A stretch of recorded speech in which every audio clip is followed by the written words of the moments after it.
immediately move into the next session, which is a very interesting leadership keynote many of you have been waiting for.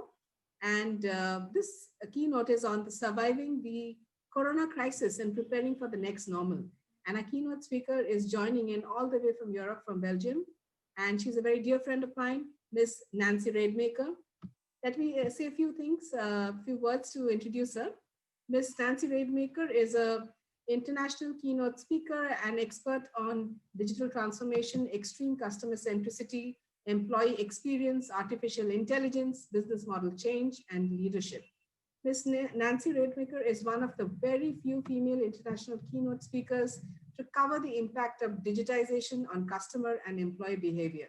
She loves to share her passion for technology and combines that valuable inside information with her experience in training and education.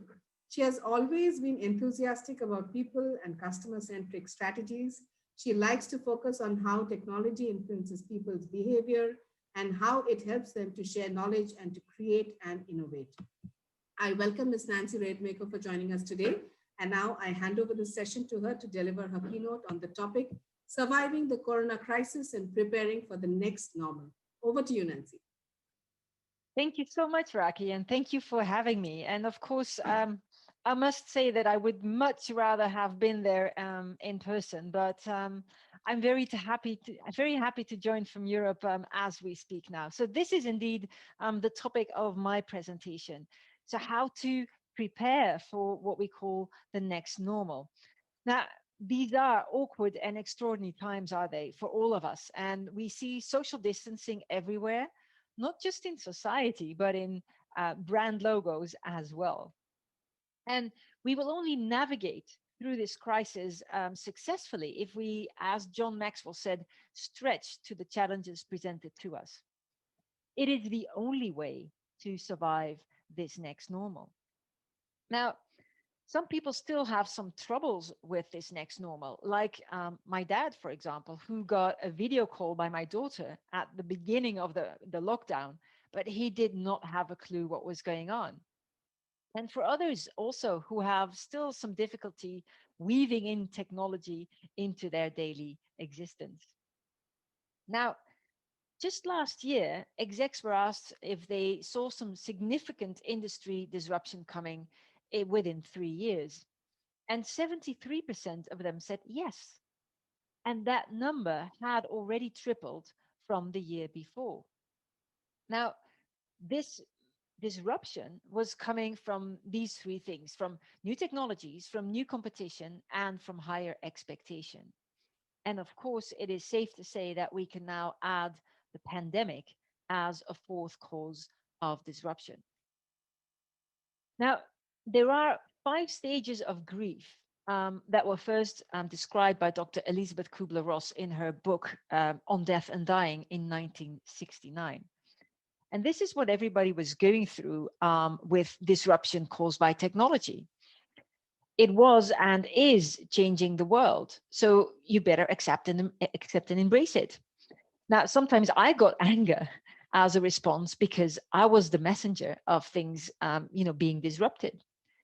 But this is also what everybody's now going through these days. We clearly started with denying the impact of the pandemic, of the virus, and then we moved through every single stage. First, we got angry for being locked up and for seeing our businesses go down the drain. Then we got depressed, and research has shown that mental health is under great pressure these days. And then we moved to bargaining.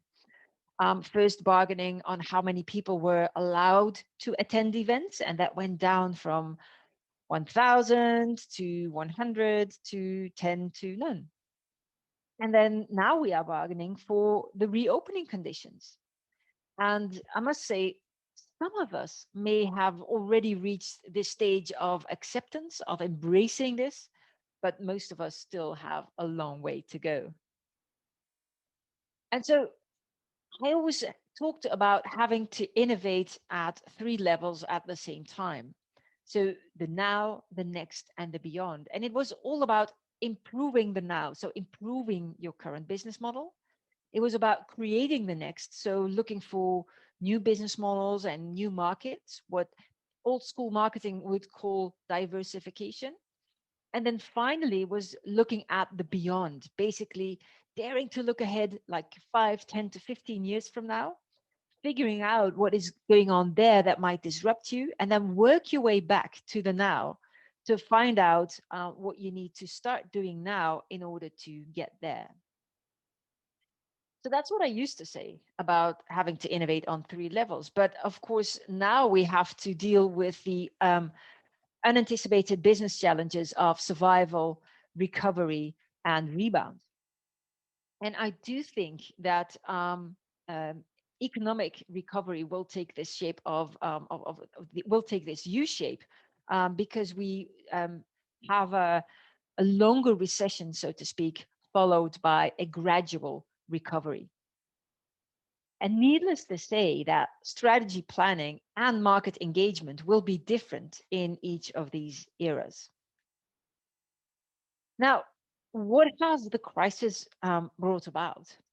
First of all, of course, it's about economic hibernation. Currently, this is still being compensated for by governments. So the shock, so to speak, is still regarded as being temporary. Next, we see globalization on the downturn of globalization. Now, some say that this was already heading in reverse prior to the pandemic, but for sure, it will be reinforced by the coronavirus. And businesses will have to rethink their supply chains. So it's from long and complex and global ones moving towards simple and local or even domestic ones. And then next, we see that truth and trust are really casualties of war these days. Basically, first, because of the initial cover up of the outbreak. And then after that, because we see a lot of misinformation, really unprecedented misinformation, with a lot of malign people and so called experts on social media telling all kinds of fake stories. And then we also had, of course, conspiracy theories as well. So building, and I would say rebuilding trust is a big task for governments, but equally your customers want you to be trustworthy as well. And then finally, of course, we've seen this complete shift to remote work. And so that's why we are doing this virtual conference at the moment. And we won't see this go away very quickly. I must say the myth that some jobs could not possibly be carried out remotely proved not to be true. We see doctors doing virtual consultations, even if they said prior to the pandemic that this was not possible. We see education go fully remote. And so now video conferencing is being forced upon us, but because this is so easy and intuitive, I think that maybe a more permanent shift will take place. And that will mean that you can basically work for any company out there and that co-location is no longer necessary. And so I think it's safe to say that distributed teams, geographically distributed teams also will be the next normal. Now, things that would have taken a year have now, or maybe 2 or 3 years, have now come about in just a few weeks or months. So the question here is, of course, do you bend or break? So I think resilience will be at the forefront of every strategy, yet it is agility that will ensure competitiveness and an ability to respond to the unexpected. You need to constantly adapt to the changes around you and to the changes in your customers' needs and your customers' behavior. So keeping an eye on the customer is going to be very crucial once more in the next normal. Now, whenever I talked about digital earlier, I always talked about the 5 digital ages. And just a few months ago, we were firmly in the augmented age with AI at its core. Yet we were on the cusp of entering the age of well-being. And the pandemic has truly accelerated this evolution. And it is safe to say that we have now entered this age of well-being at lightning speed. And so what is this well-being about? Well, of course, it's about our physical well-being. It is also about our mental well-being. And this is under great pressure these days, as research has shown. But it is also about our social well-being. And there it is mostly about inclusion. So everybody can feel included. And then it's also about our financial well-being. And again, in this space, it is about inclusion, financial well-being for everybody. And we already saw some initiatives prior to the pandemic, like, for example, micro lending and universal basic income. And then, of course, last but not least, it's also about the well-being of the environment, about sustainability.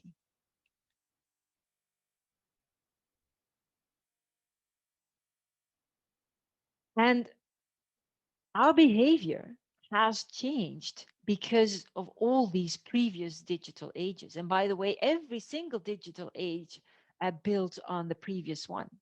So some people say that humans don't change, but I believe that we have. And I always like to use the 5I model of the changed human. These are 5 characteristics to us humans that have either become more prominent or are fully new because of all these digital ages. So we've become much more informed. There's already more than 4.5 billion of us on the internet and more than 5 billion of us on a mobile phone. And that does mean that we have this kind of information overload all the time. We've also become much more individualistic. We've literally put ourselves in the center of our own universes as a customer. And so every company needs to be fully focused on the customer because of that. We've also become much more impatient. We want everything and we want it now. Our span of attention has gone down to 7.6 seconds, which makes that we are officially beaten by the goldfish that has a span of attention of 8 seconds. And then we've also become much more intuitive. Now, what do I mean by that? Basically, our brain consists of these two pieces, our rational piece and our intuitive piece or emotional brain, which is, by the way, 40 times faster than the rational one. And so we do make our decisions using this intuitive or emotional brain, but the rational brain, that's like, I would say referee. But now, because we are so fully overloaded with information, and because we are so emotional about the current crisis, we let our emotions speak versus our ratio even more. And then finally, we've also become much more influenced.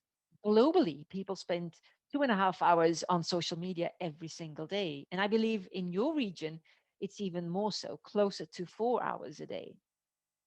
And the time spent on social media has risen by 43% during the pandemic. So you need to take all these characteristics into account, and you can turn them into different aspects to improve the customer experience. So it is the moment, I would say, to bring value to your customer, and that's why you need to keep investing into customer experience. And so everything needs to be transparent because we're so informed. Transparency in security, where do I store your data? In privacy, how do I use your data? But also in pricing. And of course, also transparency in sustainability. How do you care for me and for the world? It's also about extreme personalization because we are so individualistic. So moving away from segments or personas and really targeting the individual. It's much more about having a simple interface, having convenience, having an effortless experience, but also a fast one. And then because we're so intuitive, it's about evoking the right emotion with your customer, but also recognizing the customer's emotion. And then finally, of course, it's also about sharing what I call the Instagrammable experiences, the Instagrammable moments that companies provide to me as a consumer. And of course, as an organization, because your consumers are so influenced, your customers are so influenced, keep asking them for feedback. And then, of course, make clear what you're going to do with it afterwards as well. And so it's really necessary to keep investing in the customer experience. And that was also proven during the last crisis at the end of the last decade, or the previous decade, I must say. It was shown that those companies that kept investing into customer experience outperformed others by providing a shareholder return that was 3 times higher. So it's all about keeping your customers as your North Star. So you need to consider this changed human. And, in these times, new and interesting things will emerge. And roughly, they can be categorized into, on the one hand, brand, and on the other one, innovation. And so every company will need to make choices to deal with this crisis from these two perspectives in the best possible way. Now, if we look at brand first, this is all about building awareness. It's about purpose marketing, and it's about creating trust by using the right messaging to your customers. All of this because you want to aim for what I would call the positive sum game. So in the old days, we would have the zero sum game, where basically it was about either having something that's better for me or something that's better for the world.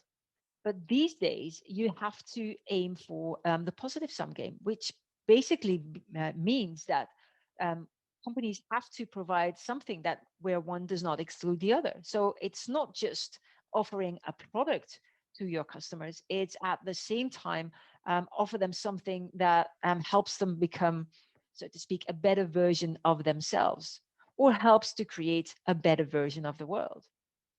And from a business perspective, it is no longer just about shareholder value. It is about creating a better world at the same time. It's about having positive impact for the entire ecosystem and creating shareholder value as well, of course. So if we look at this brand, the first thing is about awareness, and this has to go on. So quite a few brands were turning off the marketing tap under the motto, what doesn't come in can't be spent. But I think it is the time to let people get acquainted with your brand and the products and services that you offer, since they are interacting with their screen, even more than before. So that does mean building awareness, even in times where people are more critical of their spendings. Because they will spend once again when this crisis is over, and it will be crucial for them to know where they can find you. And it will be crucial for them to know that they can find with you what they are looking for. So keep building your brand to hold and even strengthen your position. And I love this example of the British food scale-up called Emily Crisps. So this is basically about kind of really adapting fast on how to create awareness. So they provide these, let's say, crisps that are not as unhealthy as other ones. And so they wanted to start a campaign at the beginning of April. So they were thinking about that in December, all ready to launch at the beginning of April. And they thought that would be the perfect moment to launch their first physical outdoor ad campaign. And they were envisioning this vibrant, sunny Easter weekend with people strolling the parks, barbecuing and eating lots of crisps, of course, at the same time. But as you, of course, know, it turned out quite differently. And when the marketing team realized the campaign would not be seen by many people because of Corona and social distancing, and basically Oxford Street was empty, right? So they decided to revamp their posters almost overnight, or I should say in less than a week. And they came up with these. Now, just look at the text of some of them. I think it's hilarious. And they really went viral with them. I think this is a very good example of how to create a continued awareness. Next to that, it's also about purpose marketing. Your brand is not just a logo. It is about the purpose of your company. What connects you to your customer. It needs to be sincere and heartfelt, not just some marketing blah blah. So this may be a time to redefine your purpose, to reconnect to your values, so to speak. It is, after all, what makes you unique. So give this ample thought and communicate about it very strongly. Internally, a purpose serves as a compass, um, and to navigate towards a goal in the next normal.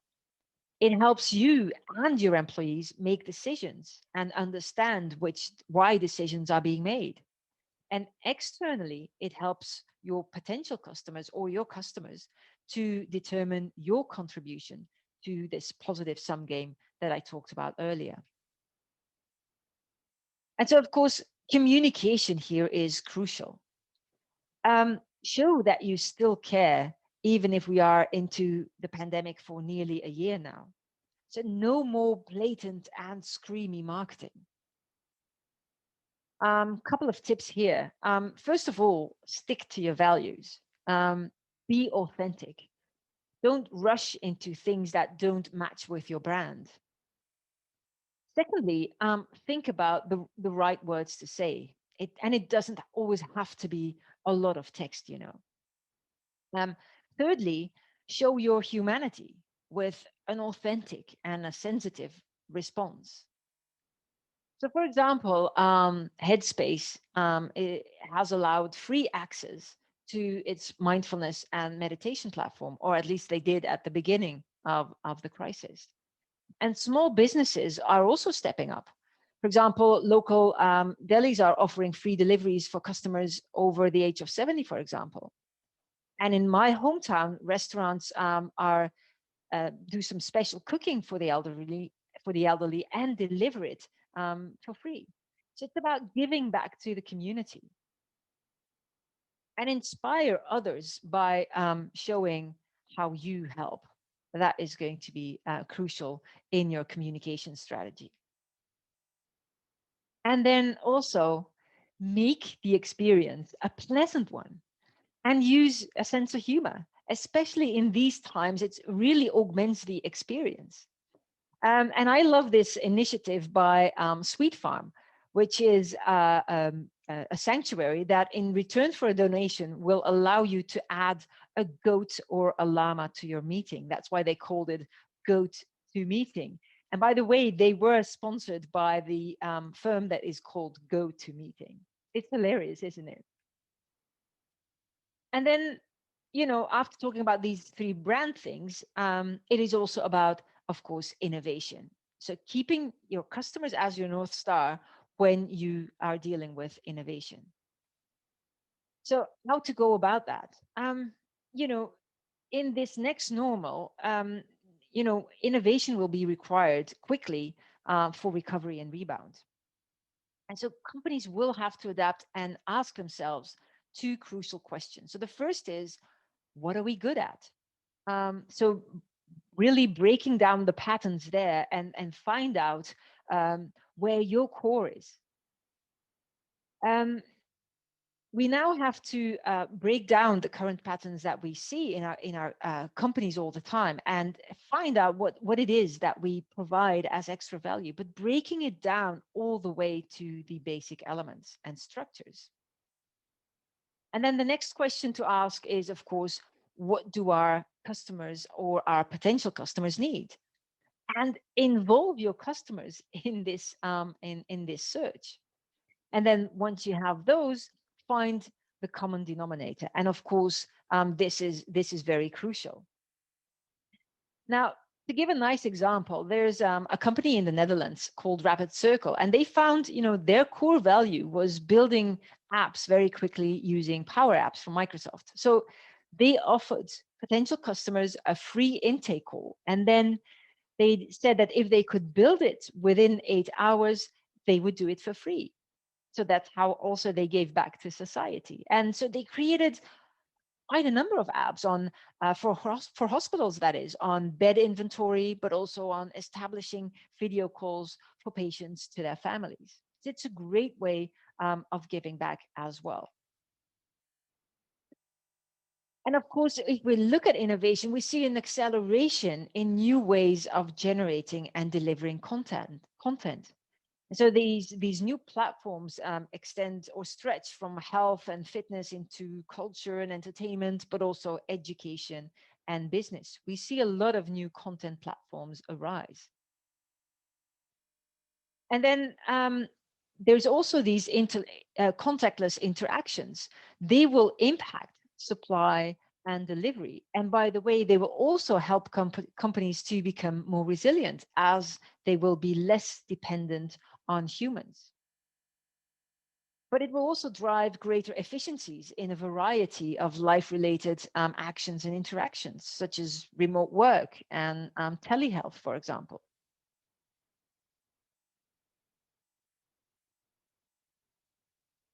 And then, of course, it is also the time to perfect the technology aspect within your organization. So technologies that are already there should be adapted to the max. It's like big data, artificial intelligence, robotics, Internet of Things, AR, and VR. You need to make sure that you strengthen your customer insight capabilities as well. So not just based on operational or transactional data or simple demographics, but instead on experiential data that tells you why people behave the way they do. And at the same time, next to perfecting the automation, reskill your employees. Now is the time to invest in automation and train employees, especially in areas that have a direct correlation to customer experience. And then over this period in time, we've also seen the boundary blurring between online and offline activities. As traditional businesses go fully remote and digital natives, like, for example, Amazon, capture opportunities to engage with customers even more, and everywhere, by the way. So we will have to move to a world where online merges with offline. And so an example from retail here is this Hero app, which allows basically offline stores to provide, online experiences to get the experience of an offline store. So if you shop online, you can actually get in touch with a sales representative at the moment and ask this person questions. And so they moved to enabling video calls as well at the same time. So this is a perfect example of merging online and offline. And of course, at the same time, it will be about merging the online or on-site work with the off-site work, as we see happen already everywhere. So remote work, I think, is going to be here to stay. I truly believe that employees will probably want to have the opportunity of doing both in the next normal. And then, of course, last but not least, it's also about leadership. And I think these days, empathy is key with employees. They may be facing serious health conditions within their families or themselves. They may be facing uncertainty about their jobs or feelings of uneasiness because of remote work. But empathy is not just feeling compassion or showing understanding. It's not just putting your arms around someone's shoulder. It should be about empathy, so to speak, with rolled up sleeves, where leaders actually stand beside their employees and work together. So instead of asking, what can I do for you? It should be, what can we do together to achieve what is necessary? And there's three things that are crucial here. The first is transparency. Offer people clear deliverables and don't do micromanagement. So being absolutely clear what needs to be done, but then provide them with the empowerment, making sure that you give them autonomy how to go about this. And then the third thing is about providing them some space. So space to be creative, so give them time to let their creativity flow. But at the same time, it's also about taking care of the pace, allowing for the fact that some people have a different pace in adapting to all the changes around them. So that's truly all about empathy. So the strategy for this next normal is going to be one of continuous change. Crisis does mean continuous change. We will not be going back to the old normal, so to speak, when all of this is over. So it is not about creating temporary solutions. The solutions that you see now, remember, by getting to your core and scrutinize the customer's needs and finding the common denominator.